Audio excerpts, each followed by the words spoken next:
અભિનેત્રી ખુશ્બુ સુંદરે કર્યો પિતા પર સનસનાટીભર્યો આક્ષેપ। એક્ટ્રેસે પોસ્ટ કરી લખ્યું, તેના પિતાએ જ તેનું જાતીય શોષણ કર્યું હતું। અમિતાભ અને અનિલ કપૂરની કો-એક્ટ્રેસ રહી ચૂકી છે। મલયાલમ ફિલ્મ ઇન્ડસ્ટ્રીમાં મહિલા કલાકારો પર જાતીય શોષણની ઘટનાઓ સતત પ્રકાશમાં આવી રહી છે। આ દરમિયાન અનિલ કપૂરની કો-સ્ટાર રહેલી અભિનેત્રી ખુશ્બુ સુંદરે એક ચોંકાવનારો ખુલાસો કર્યો છે। અભિનેત્રીએ જણાવ્યું કે તેના પિતાએ તેનું શારીરિક શોષણ કર્યું હતું। વર્ષો સુધી મૌન રહ્યા બાદ અભિનેત્રીએ હવે આ મામલે પોતાનો અવાજ ઉઠાવ્યો છે। અભિનેત્રીએ તેના અધિકૃત એક્સ પ્લેટફોર્મ પર લખ્યું છે, સલામ એ મહિલાઓને કે જેઓ તેમની બંદૂકોને વળગી રહી અને જીતી ગઈ। બળાત્કારના કિસ્સા રોકવા માટે હેમા કમિટીની જરૂર હતી, પણ શું આ અટકશે? દુર્વ્યવહાર, જાતીય તરફેણની માંગણી કરવી અને સ્ત્રીઓ સાથે સમાધાનની અપેક્ષા રાખવી દરેક ક્ષેત્રમાં થાય છે। શા માટે માત્ર સ્ત્રીઓએ આ સહન કરવું જોઈએ? પુરુષો સાથે પણ આવું થાય છે, પરંતુ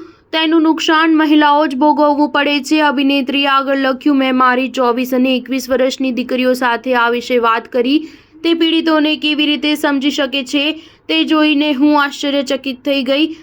તમે તેના વિશે આજે બોલો કે કાલે બોલો, તેનાથી કોઈ ફરક પડતો નથી, ફક્ત બોલો।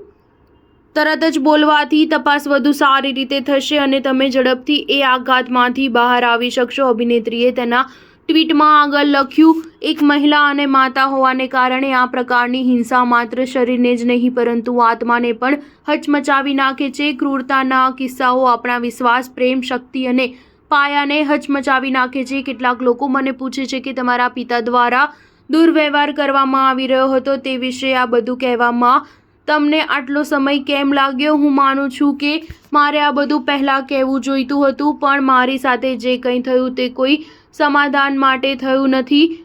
મારું તે વ્યક્તિ હાથે મારું શોષણ થયું। જ્યારે હું પડું ત્યારે મને ટેકો આપવા માટે સૌથી મજબૂત હાથ હોવો જોઈએ। પોતાના ટ્વીટના અંતમાં અભિનેત્રીએ લખ્યું છે કે સમજી શકાય છે કે ઘણી મહિલાઓને તેમના પરિવારનો સહારો નથી।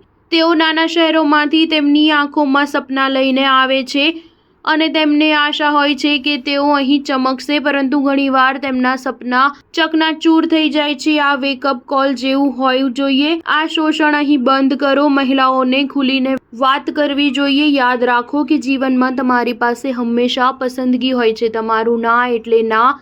તમારી ગરિમા સાથે ક્યારેય સમાધાન ન કરો। એક મહિલા અને માતા તરીકે હું તમામ પીડિતોની સાથે ઊભી છું। સ્ટાર ન્યૂઝ 7 હંમેશા સચ્ચાઈની સાથે।